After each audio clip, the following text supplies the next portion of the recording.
This episode of The Business of Agriculture is brought to you by Nori. Feeling left out of carbon markets? Nori is a carbon removal marketplace that welcomes early adopters of regenerative farming. We work directly with farmers to enter their data and project their carbon credits, which the farmer owns and sets the price on. Nori is the marketplace, not the middleman, so farmers get paid directly once their credits are sold. We believe that carbon credits should be an asset the farmer controls, not the rights that they sell. To learn more on how you can enroll your farm, visit nori.com/growers. And if you are a company looking to get involved with carbon markets, reach out to hello@nori.com.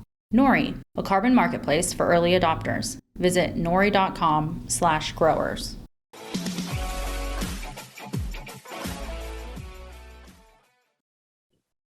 Well, greetings and welcome to another fantastic episode of the Business of Agriculture podcast. Got a great show for you today, talking to Jeff Cooper. He's the president and CEO of the Renewable Fuels Association. Mr. Cooper was on this podcast 2 years ago. You might remember, we're recording this, by the way, right now. It's March 31st of 2022. He was on 2 years ago when I picked up the Wall Street Journal and I read an article that we were going to run out of carbon dioxide because of all the shutdowns and the disruption to the economy when governments forced these lockdowns and change everything under the guise of COVID. Well, all of a sudden, ethanol plants shut down. Ethanol's big byproduct is carbon dioxide. So if you like this discussion, I would encourage you to go back 2 years ago and find the discussion with Mr. Cooper then. So we talked about ethanol. We talked about the old thing, the supply chain changes and all that. So anyway, Mr. Cooper, thanks for being here today. We're going to talk, by the way, dear listener, about the war on ethanol and the strange bedfellows that being anti-ethanol has created. We got environmentalists with Fox News hosts teaming up to be anti-ethanol. That's what we're going to be talking about today. Mr. Cooper, thanks for being here. Well, thanks for having me, Damian. I'm looking forward to the conversation and great to be back. I don't like most people. I think that it's pretty plainly evident. In fact, I'm a misanthropic son of a bitch. I hate humanity in general. I make exceptions for certain individuals, and you're one of them. I wanted to be anti-you 2 years ago, and it turns out your bald-headed cantankerousness and then your ability to warm up just all of a sudden won me over. So you're a big teddy bear. I'm just a big teddy bear, Damian. All right, so you're a repeat guest here on the Business of Agriculture. I thought of you first thing. I'm driving in my truck. I pull into the grocery store. I'm listening to Fox News and Gutfeld. Their commentary with Comedy Guy starts going on about ethanol, how it's worse for the environment than gasoline. And he went through this whole thing about why we should just never have ethanol. And he was a little bit on point with some of his data. He was off point on some of his data because he had gotten them from a pretty crappy source. Then I'm thinking that study that came out was in February says that ethanol is worse than gasoline. I'm like, who's funding this? Because I always look at follow the money. Mm-hmm. And then I'm like, I ought to call up my buddy Cooper and have him on. And right then I come across this thing, The Atlantic, a left-leaning magazine is anti-ethanol, and it's not just because they want to favor gasoline, it's because they say that ethanol is starving people now by taking corn off the market. We hadn't heard that argument, food versus fuel, for about 12, 13 years. Talk to me, my friend. Yeah, well, you're right, Damian. We're catching it from all directions right now. We're catching it from the left. We're catching it from the right. And I think it's very clear to us that there is a well-orchestrated, well-coordinated, well-funded campaign against ethanol and really all renewable fuels in the works right now. And there's a strange assortment of odd bedfellows that are really teaming up to try and make a run at us. And this, this has happened at various points in the ethanol industry's history. It seems like every time the industry starts to get some traction and starts to get a leg up, and it appears that we're, setting up for that next phase of growth in our industry, that's when the enemies come out of the woodwork and start taking shots at us. And you're right, it's bizarre for us to see on the same day we're getting hit by Greg Gutfeld on Fox News, we're getting, hit by Mother Jones. Yeah, Mother Jones Digest or whatever. I mean, You couldn't find two more polar opposite personalities, and they're using the same talking points and the same arguments. And that makes it pretty clear to us that there is a PR firm that's probably taken dollars from the oil industry, taken dollars from other opponents of our industry to put this whole thing in motion. And it isn't just the oil industry, right? We know that there are there's this whole crowd of people out there that don't want any liquid fuels at all. They think we all ought to be driving solar powered electric vehicles. And so they're going to do anything they can to, put a monkey wrench in the works on biofuels. And again, if you go back to that study you're talking about, and you do follow the money and look at who paid for that, well, guess what? It was the National Wildlife Federation, which might sound like a really nice, righteous group that does great things for our wildlife in this country, but they are really a group of extreme environmentalists that have had it on their agenda for years to do everything they can to shut down production agriculture.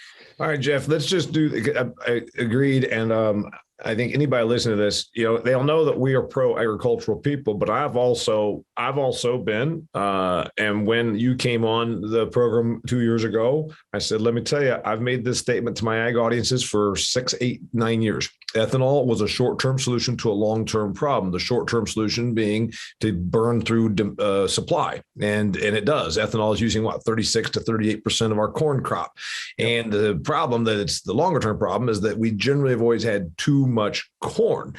And I always reference the fact that because I'm 52 years old and I love history, I remember the PIC program in the 1980s, payment in kind. We paid corn producers in corn to not produce corn, hence payment in kind. The idea was we would double burn through the supply. And remarkably, that still wasn't enough to bring corn above $1.60 a bushel. And, lo and behold, ethanol comes along really, I'd say late 90s, early 2000s, and it's a godsend. And all of a sudden we got a place to put this corn. But I always said it's a short-term solution because eventually there's going to be forces lining up against ethanol, A, and B, generally, when there's this much, farmers overproduce. So I figured we'd still end up with an oversupply situation. And until a couple of years ago, we kind of have. So we got to admit that I've never been anti-ethanol. I've only pointed out the short-term nature of it because I knew that something was going to happen. Either we would just oversupply and overproduce. We'd go to 110 million acres of corn and all of a sudden still have too much corn. It wouldn't be worth anything. Or there'd be forces that came out against it. When I started seeing these forces coming out against it, it even made me bristle a little bit because who in the hell, when the February study came out, Jeff, would say, wait a minute, ethanol is worse for the environment than fossil fuels? I'm like, first off, I'm not anti-fossil fuel, but producing corn in Indiana and then making it into grain alcohol, pretty damn good for the environment. You've got the carbon capture of a field of corn that can produce 240 bushel corn is grabbing a lot of carbon out of the sky. And then you're keeping it close. It's going 18 miles over to the Louis Dreyfus plant in Manchester, Indiana, or wherever the hell it is by my farm. And I'm like, wait a minute, this don't make sense. Yep. As much as I'm a realist about ethanol, not just a gung-ho zealot, I'm like, wait a minute. Where did this study come from? So tell us about what the study said. And you already pointed out, we already know who funded it, was a group that's anti to what we do. Yeah. And again, if you look at what the study says, because it is completely ridiculous for them to suggest that the overall carbon footprint of corn ethanol is somehow worse than the carbon footprint of gasoline, just doesn't make any sense. And so, we have dug into that study and a number of others have as well. And really, the way that they reach that conclusion is to string together a whole bunch of crazy assumptions about what farmers actually do when they make planting decisions in the springtime. And really, their suggestion or their hypothesis is because of growth in ethanol production, farmers have gone out and they have chopped down their woodlots and they have drained their wetlands and they have converted all their CRP. And they've gone into native prairie and plowed up that ground that had this high carbon storage. And when you sum up the carbon emissions related to those so-called land use changes, that's what they say makes corn ethanol's carbon footprint worse than gasoline. But what's remarkable is that the person reading this, then again, that's what the study, and then the study gets quoted, and worse yet, quoting a study that's already got some bad parameters, and then Jeff putting it in, let's say, Mother Jones, which is people that would want to live in teepees and smoke pot all day, and then the readers of the Atlantic, which are more coastal, liberal, affluent people, and that's a true story. That's who their readership is. I'm not making any judgments. Right. They've never been on a grain farm. They've never been in Iowa. Right. They call it flyover country, right? And so they might say, well, it turns out, you know what these farmers did? They just went and bulldozed all the forests and planted corn. It's like, well, yeah, in 1840, we bulldozed a forest in my part of the world since I was ever. You know what I mean? It's remarkable. Yeah, and that's the thing. I mean, it's not hard for anybody, whether they're a reader of the Atlantic or a viewer of Greg Gutfeld or anybody else that hears this. It would take them 10 minutes to go onto USDA's website and fact check some of the stuff that they're hearing and look at, has corn acreage really expanded in the U.S.? Yeah, it's expanded somewhat over the past couple decades, partly because of ethanol, partly because of other factors. But how, what has that increase in corn acreage come from? Has it come from, chopping down forest and plowing under native grassland? No, it's come from wheat. It's come from cotton. It's come from crop switching. Yes, there's been a little bit of CRP that has come back into crop production. Don't forget CRP was cropland at one time before it was CRP. So, it's really easy to pick apart this stuff, but you're right. Oftentimes the damage has been done because somebody heard the talking point one time from Greg Gutfeld, and you can't get their attention to go see if it's true or not. Right. So, and I always point this out, that facts, certainly science doesn't matter to a scientifically illiterate populace, but also facts can even be a struggle. Now, I usually try to present facts with anecdotes and reality. And here's one that I always can tell people: the reality. The state of Indiana, my home state, one of the I states, one of the big 5 producers of corn. Also, we have ethanol plants in Indiana. We have more forested acres today than we did 100 years ago. Absolutely. And people are like, no, that can't be right. I heard that they're bulldozing. I'm like, bullshit. I've put in acres of tree plantings as the Conservation Reserve Program. The Conservation Reserve Program went into effect 1986, right? 85, 6. So it's been in effect now for over 30 years. And we have this situation where we've paid incentivized forest plantings. There are more forested acres in Indiana than there were 100 years ago. The average person does not know that. Did corn acres grow, as you pointed out? Yes, not because we bulldozed out rainforests in the United States. That may have happened in Brazil 30 years ago. Doesn't happen here. Right. We did grow corn acres by taking them from some other crops. And then this is where I want to get you to the Atlantics piece. But the idea that we did this to the detriment of humanity, it was because of the economics, period. And there's a reason we don't grow flax at the end of Flax Mill Road, where I was raised as a kid. There was never been a flax field nor a mill from the time I was born 50 some years ago. But at one point there was a flax mill there. Sure. We don't grow flax there, and it ain't because we're anti-flax. It's because corn makes money and we're better at producing the shit. And that's what it comes down to. Absolutely right. And that's, really the point the Atlantic was trying to make as well. Because of growth in corn ethanol, the U.S. is no longer the world's leading wheat producer. And so, shame on us for not growing more wheat that we could send to the Ukraine right now. It's like, what in the world are you talking about? Now, let's just back that one up, because I have non-ag people listen to this. The Atlantic magazine, and again, I've purchased it. In fact, one of their articles I really liked. It was about the whole scam of higher education and how the rich play the game so well compared to middle class. And that's a very good article of the Atlantic. You can look it up. And I've disagreed with many things that they've come up with, but I really like that piece. When they are saying the assertion that because of corn ethanol in the United States, the poor are starving and around the world because we should be growing more wheat. Wheat acreage began declining before ethanol became a thing. Am I right? Absolutely. Wheat acreage in the United States, because yes, wheat acres peaked in the early 1980s in the U.S. And had already fallen precipitously before anybody was even thinking about ethanol. Right. Yep. Yeah. So, and it was because, again, before ethanol, we stopped planting as much wheat, and we've done less wheat seedings for a long, long time. I think it was 3 years ago was the historic low for United States. And contrary to what a liberal arts major that pins articles for the Atlantic might say, it's not because we wanted to starve everybody. It was truly a matter of economics. There's another thing about highest and best use. If you've ever sold a piece of commercial real estate, if you would look at it, and an intelligent person would say, highest and best use. Yeah. Should this corner be at the busiest intersection? Should it be a commercial lot, or should it be out here to raise sheep? Well, of course, you'd say highest and best use. Let's sell that corner to build a shopping center, or whatever. We have to do the same thing in agriculture. Absolutely. My fields in Indiana could be in wheat, but we can grow wheat in places that are pretty crappy. And so highest and best use, we switched over because highest and best use was because we were better at producing corn. We're the best in the world versus wheat. There are developing countries with poorer soils that don't have adequate rainfall that can produce some wheat.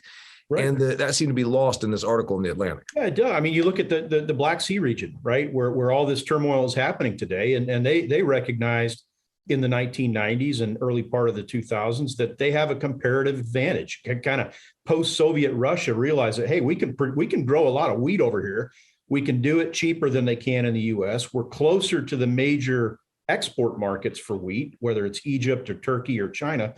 So yeah, I mean, markets have a way of changing and adjusting, and economics is a funny thing, right? And it's, to try and explain some of these things with a simple soundbite that blames ethanol is just missing the forest for the trees. I felt bad, to be honest with you, because as much as you thought I was being given tough love to ethanol for all of my years on the speaking circuit, here I was now feeling like I needed to give you a hug. I came to you, want to give you a hug. Before we get back to the hugs and the interesting commentary about strange bedfellows, I want to remind our listeners, first off, remember, this is not just an audio, it's also a video. We put all of these, we post them on my YouTube channel. Go to Damian Mason channel. Just go to YouTube, type in Damian Mason channel. Please hit subscribe. It'll help me get more viewers, and we need people to see this kind of information. Also, share this with your non-ag friends.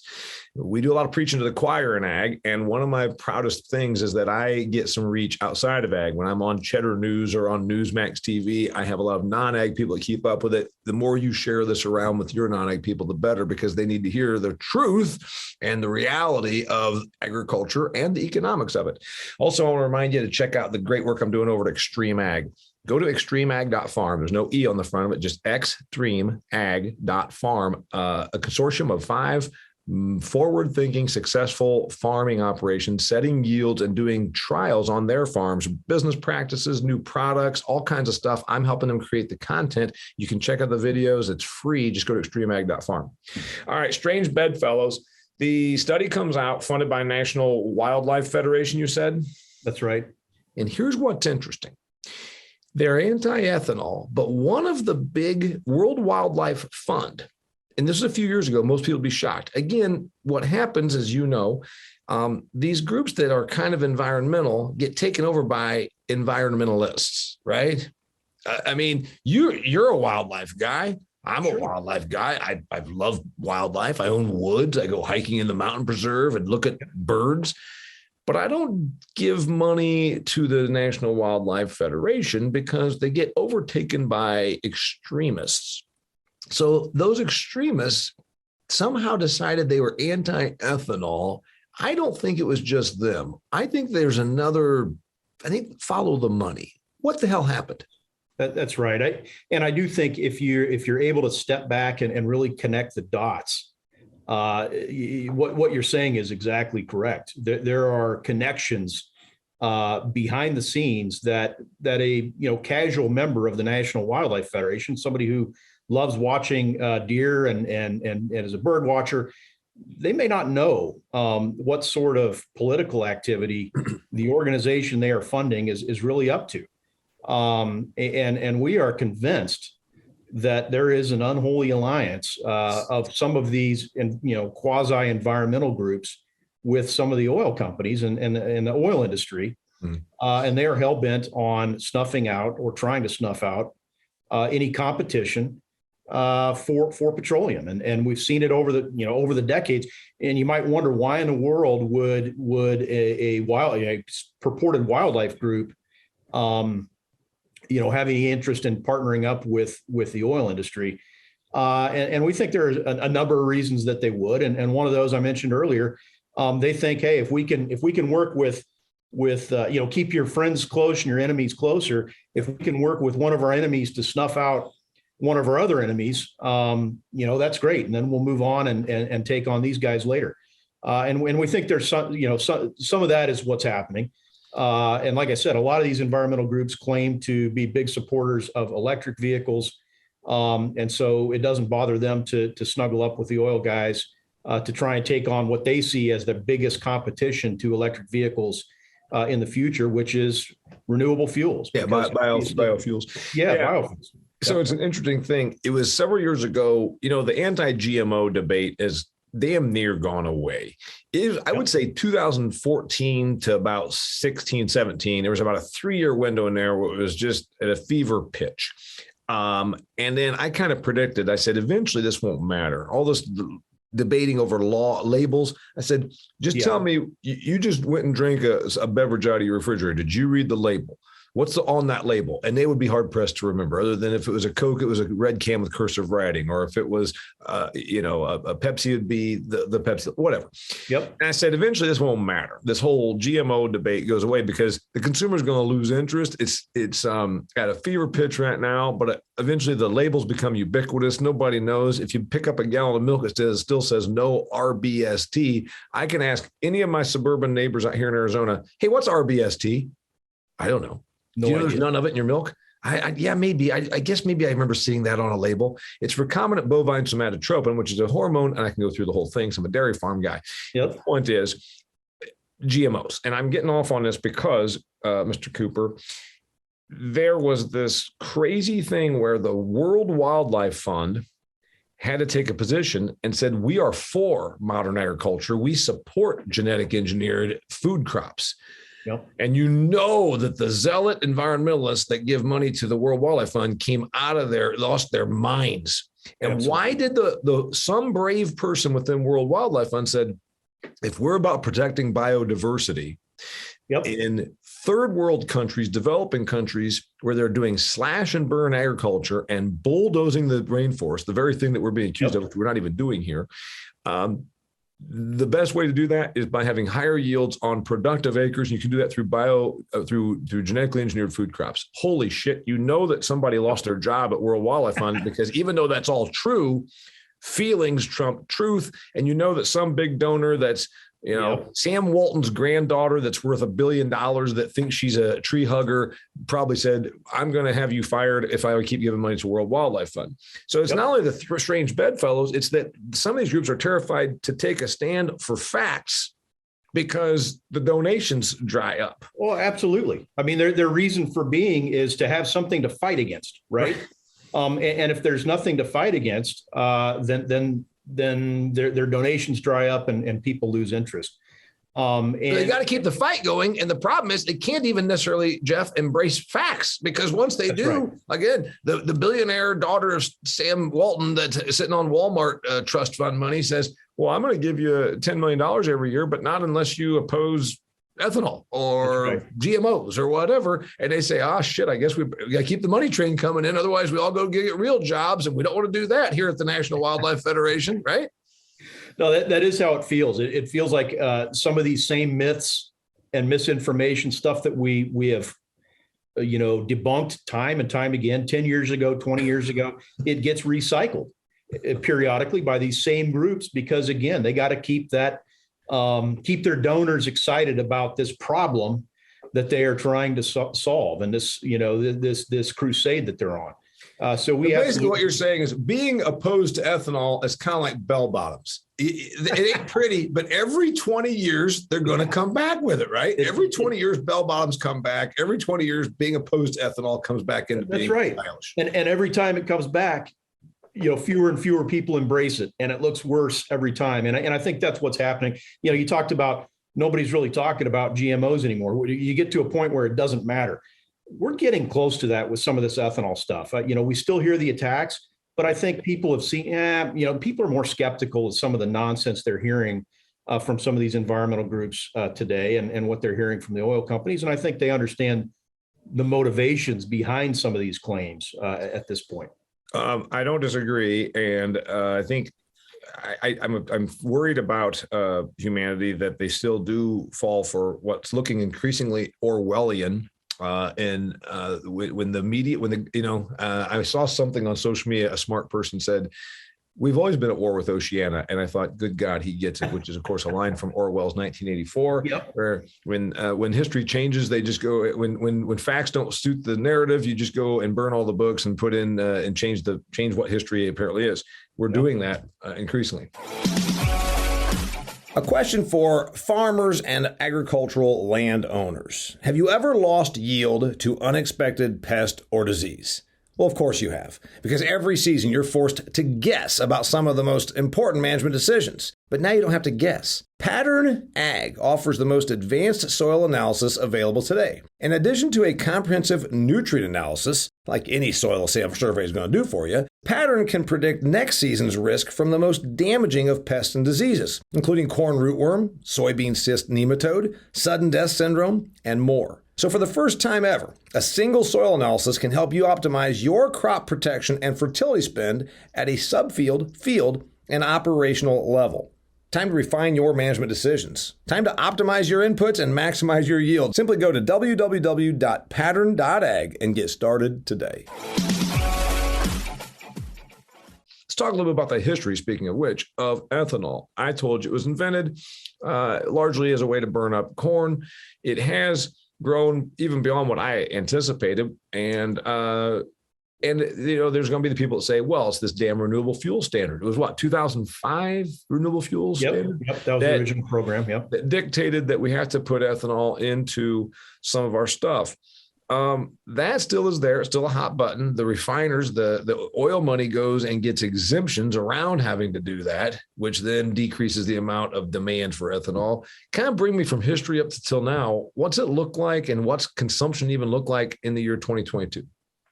Yeah. So last time we talked, we were 2 years ago, kind of in the midst of the pandemic and the effect that had on our industry.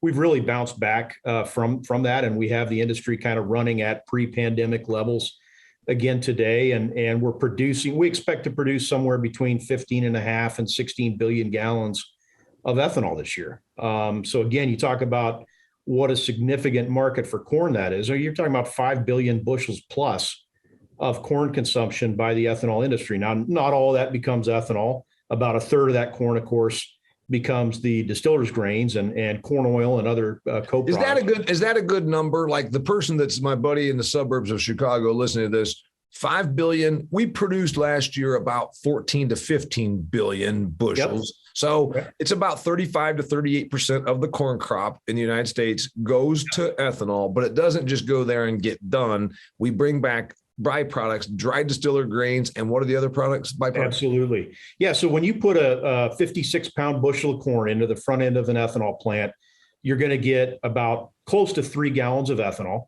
and that comes from the starch that's in the corn, right?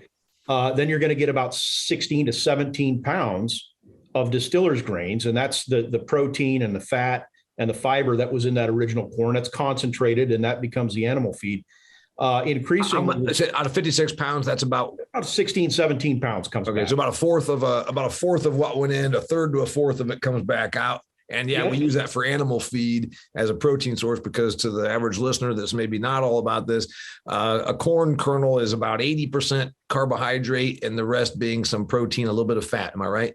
Yep, that's right. And what we're seeing now with most ethanol plants are taking some of the fat that's in that corn kernel and turning it into corn oil, distillers corn oil as well. And some of that goes directly into the poultry feed market. Some of it is used as a feedstock for biodiesel or renewable diesel.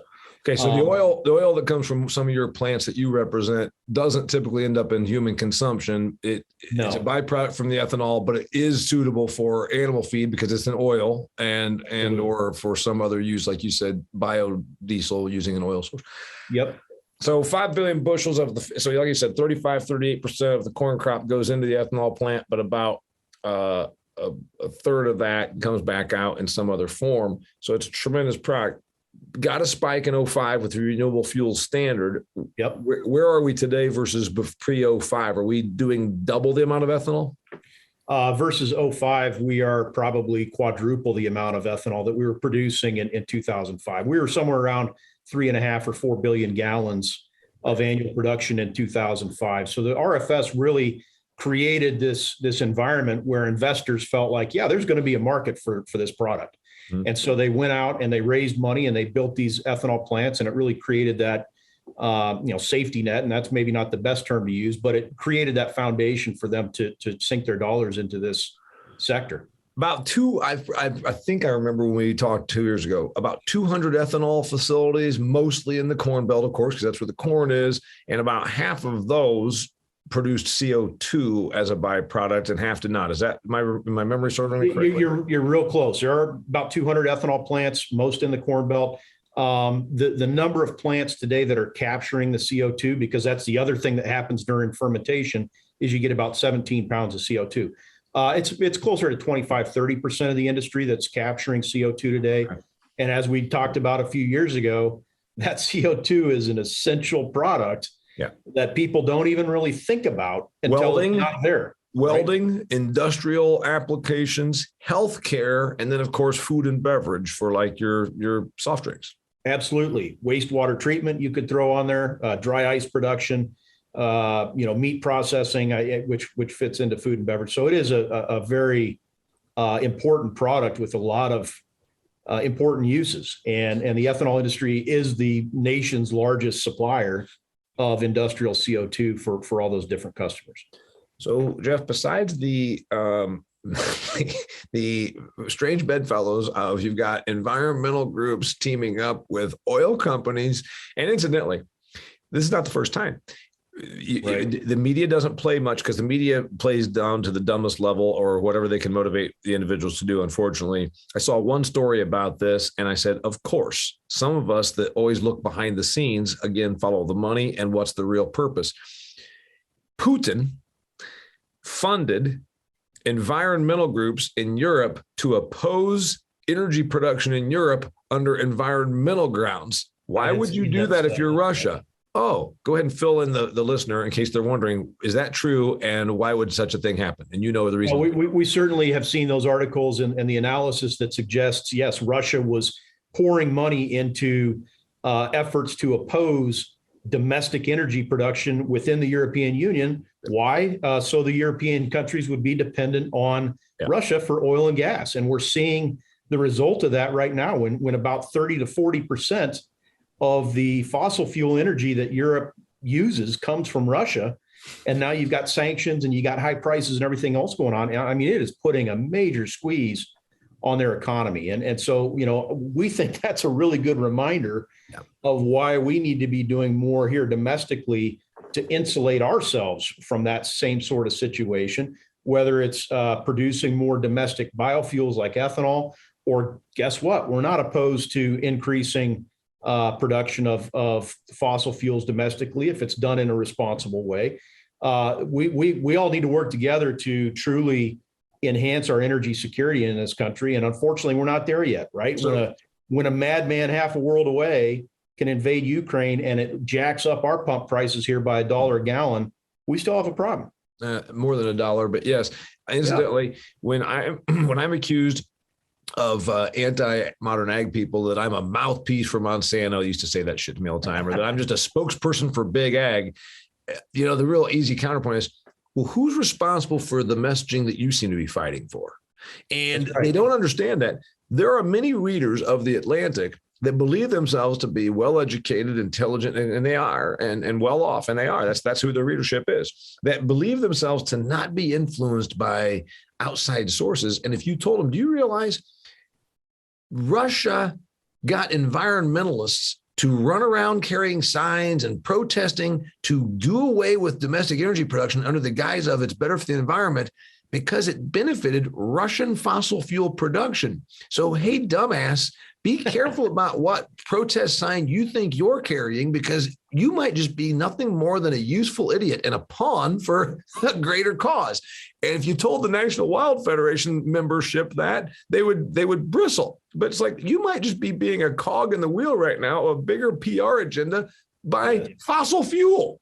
That's right. And these folks that we're dealing with have incredibly effective PR machines and firms at work that go to the Atlantic, and they go to Fox News, and they go to these other major media outlets, and they pitch the producers or pitch the editors on these stories, right? Yeah. And it's basically free advertising. It's they call it earned media, but it's these major media outlets, doing the bidding of these parties that are trying to do harm to us. So we absolutely see that, and it's a hard thing to fight against. Very sophisticated.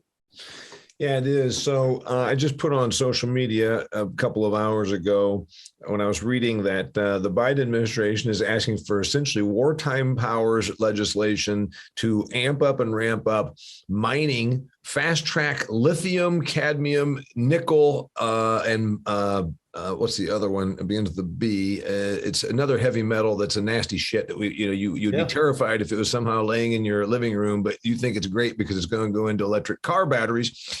So the alleged environmentalism of electric cars, what do electric cars run off of? Well, again, the average idiot thinks they just plug it into the wall and the electricity just magically comes out of a socket. But the reality is you've got to have electric source, and you've got this ton battery encased in plastic, which may or may not be recyclable or even recycled if it were recyclable. And we're throwing boron or like I said, cadmium, nickel, lithium, name the chemicals that are in this thing. And we're going to amp up mining of that. And somehow where's the National Wildlife Federation saying, wait a minute, you're going to go out and start strip mining in some of the most environmentally sensitive areas of the North American continent, but that's all for the good of the environment. And somehow nobody's connecting these dots, Jeff. No, it is absurd. And you're absolutely right. People think, and part of the reason they think it is because groups like the National Wildlife Federation say it. They think that, these are zero emissions vehicles. There's no tailpipe on these electric cars. So there's zero emissions. Well, the vehicle technically is, but everything up until that point is terrible for the environment. Where is the electricity coming from that is charging the battery that is running your car? Right now in the United States, 60% of it is coming from, guess what? Fossil fuels, coal, natural gas. Well, and I said strip mining, look at the cornfields there in my neighborhood in Indiana, and then tell me that we've been doing that for a couple hundred years. And no, we didn't just bulldoze the woods to make that happen. And that versus now we're going to go to an area that is environmentally sensitive because it's where we do mining for things like cadmium is usually a pretty delicate ecosystem. And we're going to go in there and just start strip mining. The same people that want you to not have coal mines in West Virginia are cheering on cadmium mines in Nevada.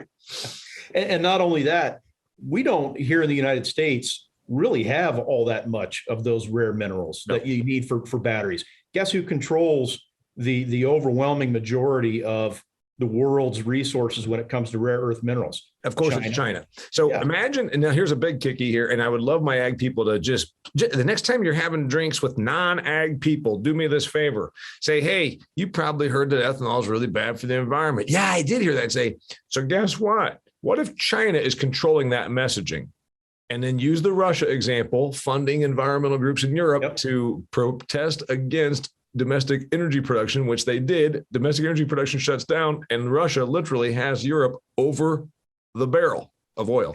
And what if China is secretly then funding the propaganda machine against ethanol because it's good for electric vehicles, which of course is good for demand of precious minerals and heavy metals, which they don't really mining over there because they don't care if it runs in, if lithium runs into the Yangtze River and kills people. They got people to burn, right?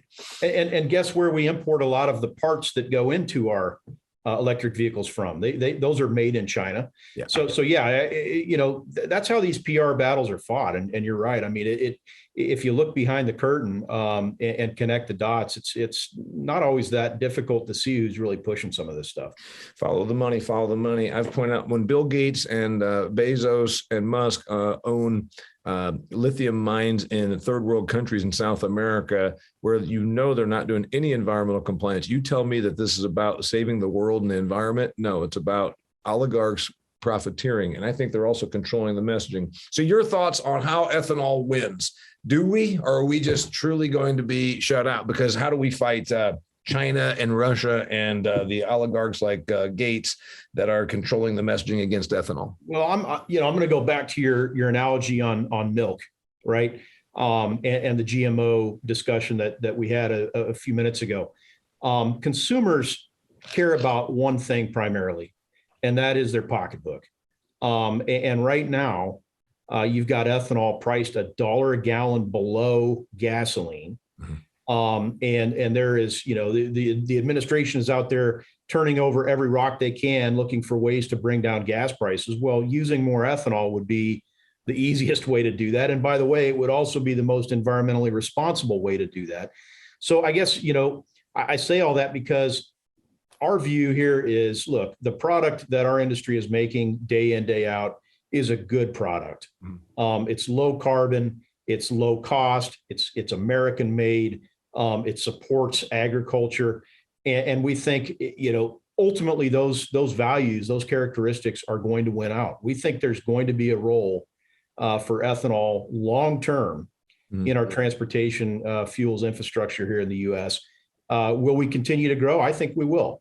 We're not going to see that sort of hockey stick growth that we saw after 2005 when the RFS was adopted and expanded. But we see strong demand and a very strong value proposition for this product decades to come. I hope that's true. And my concern is the senile puppet. I'm sorry. The president signed an executive wish list. It's not even really anything binding that we're supposed to be all electric cars by 2030. So that's 8 years from now. Governor of Washington State, who is a loon, actually has enacted legislation that allegedly they're going to be all electric in 8 years. I don't think those are even close to attainable. I mean, if you just put if we ramped up like we did for World War II, I don't think it would even be possible to change. What do we make? 20 million cars in the United States of America. 17 million vehicles are sold every year. It's something like that. Is it 20? It's about 20 or 22 or something like that. Yeah. Yeah. And we've got 270 million registered vehicles on the roads today. Yeah. In this country, you're not going to turn that fleet over overnight, and you're not going to turn it over in 10 years. No, but it's a real big push. I mean, I think the push is bigger than us. And the point that I would make, and I've made it to my ag people, unfortunately, I don't think corn farmers in Nebraska can beat Exxon. I don't think the Ethanol Association of Iowa can take on China, who wants us to continue to fight amongst ourselves and then push electric vehicles, which are very good for them. It gives them more autonomy. It weakens our independence, and also it makes us keep buying their crap. So I'm worried about the fight that we are outgunned. And maybe this will give you some comfort. What we've been seeing here in the last few years, really kind of coming out of the pandemic, is companies like Exxon and big global behemoth energy companies are recognizing that, hey, the pendulum has swung on climate policy and reducing carbon emissions. And I think more of them are coming to grips with the fact that they've got to do something to reduce the carbon intensity of their products. So as they survey the landscape and kind of look around at what options they have to reduce carbon emissions, man, ethanol rises to the top of that list because it's low cost and it's broadly available. We have the assets in place today to produce 17 billion gallons here in the U.S. And so whether that ethanol it continues to just go into gasoline like it has for the last 40 years, or whether it's used as a low carbon building block for some other fuel or some other chemical, refiners are really looking into that right now. And so, I think we are going to see some of these partnerships develop. I don't know if you noticed, but one of the largest biodiesel producers in the country, REG, just recently sold out to one of those big oil refining companies. So there is, maybe that we've been butting heads and fighting each other for 40 years, but we may be approaching that time where all of us liquid fuel producers start to band together to put the lowest carbon, lowest cost, best product on the market we can. To compete with electric vehicles and some of the other products coming out there. Which, of course, then puts you at odds with Musk, Bezos, and Gates and that whole, and God knows, again, follow the money. Last question for you. We're talking about $7 corn, hell, maybe $8. I mean, things and acres are going to be down because of input availability and input pricing. So we're going to produce Maybe less corn because of less acres, and then obviously some weather. Does ethanol make sense when we're talking about $8 corn? Can I take $8 corn? Shouldn't I just be feeding it to chickens instead? Does it still make sense? I tell you, the answer to that question depends on what are oil prices doing. Yeah. And we know the answer to that is oil prices are well above $100 a barrel. They've been as high as 130, 125 in recent weeks. And guess what? $7 corn, $8 corn can work, and ethanol producers can still make a decent margin when oil prices are that high, because we can still make ethanol, sell it for $2.50 a gallon. That's far less than what you're going to pay for gasoline, and so the blending economics are still attractive, and it all pencils out. Now, if oil prices come crashing down and we've got $7 corn or $8 corn, that's a much different situation. Yeah. So if we're talking $100 crude and $7 to $8 corn, it makes sense. If we're talking $68 barrel crude and still we're at $7 corn, the economics don't favor it. So then they operate at a loss, or they cut back on production. That's right. Or try and charge more for the byproducts. Yep, that's right. And we've, that's just when you're in a, commodity, we're dependent on volatile commodities on the front end of the process and volatile commodity markets on the back end. So we've been through this before. We've been through droughts. We've been through, any number of black swan events that have affected our markets, and we always pull through. So this is just another one. But yeah, we're certainly keeping a watchful eye on what these markets are doing every day, and happen to notice that just today, as Biden announced that he's going to open the Strategic Petroleum Reserve, I mean that sort of torpedoed oil prices today. So yeah, that's another propaganda. The Strategic Oil Reserve is like 8 hours worth of our demand. I mean, it's like one day's worth of supply. Okay, big deal. But anyway, it's like the fat person that goes through the buffet and puts 14,000 calories of food on their plate and then says Diet Coke. I mean, it's inconsequential to the real problem. His name's Jeff Cooper. He's the president and CEO of Renewable Fuels Association. He's the most fun person you'll ever talk about ethanol with. I'm convinced of it. That's why I've had him on here now twice. Again, go back and find the old episode. It's about the ethanol and the carryover effect of ethanol production was down. So what else did it do to the marketplace? We talked about things like CO2 back then. This time we're talking about electric vehicles, strange bedfellows, National Wildlife Federation, and Greg Gutfeld teaming up with the Atlantic and Mother Jones, which is a loon magazine, if you didn't know that. Mr. Cooper, if they want to learn more about what you do, where do they find you? Yeah, we've got a great website. ethanolrfa.org is our website. Any fact you'd ever want to know about the ethanol industry, locations of all these facilities, lots of information about policy that affects our industry, and statistics, anything else you'd ever want to know. That's ethanolrfa.org. Which means now that they can go on there and find where all the facilities are. So all the people that I just called loons that read Mother Jones are going to be able to go and protest there. And I'd say all the readers of the Atlantic that I've said are east or coastal elites that lean left, that make a lot of money and believe themselves to be more intelligent than the rest of us that call us flyover country. They had to find them on a map and say, wait a minute, do you know there's a place called Indiana? We're going to go there and protest. I know that we have a few members that would be happy to take them on a tour of their facility. So if they show up in their skinny jeans driving a Prius, you're still going to give them the tour. Anyway, his name's Jeff Cooper. He's a good dude, and I don't say that about very many people. But anyway, please share this with your non-ag folks, because this is a hot topic you're going to hear more of. And I think the bigger moral of the story is here: who's controlling the messaging that you are hearing, and always follow the money. Thanks for being here, my friend.